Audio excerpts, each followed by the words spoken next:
Buongiorno a tutti, oggi sono qui per presentarvi e raccontarvi dell'aperitivo veneziano per eccellenza, lo Spritz.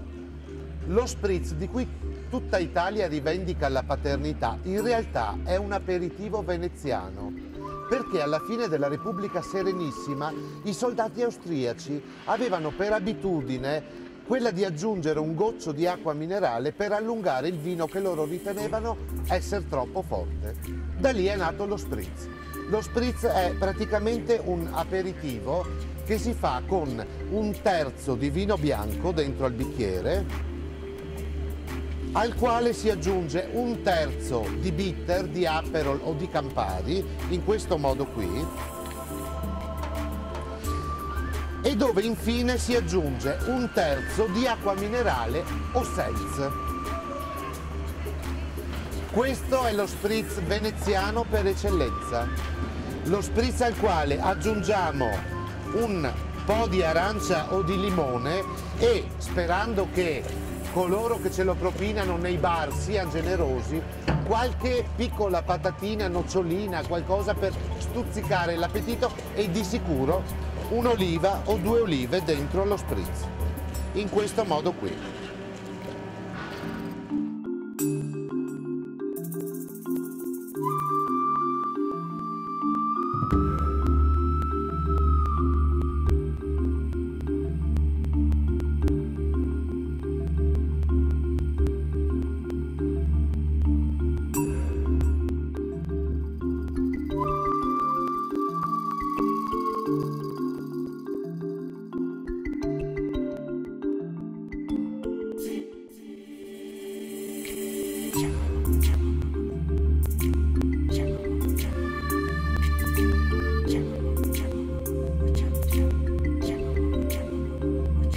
Eccoci pronti per il nostro brindisi, salute e cin cin.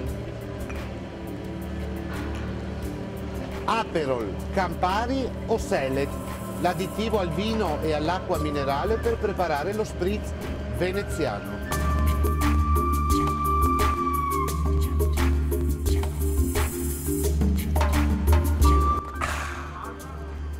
Veramente fenomenale. Però mi raccomando, non prendete l'abitudine di noi veneziani che invece che bere un aperitivo prima di andare a tavola, ne beviamo 6 o 7, arrivando a tavola praticamente già ubriachi. Cin cin a tutti e buon Spritz!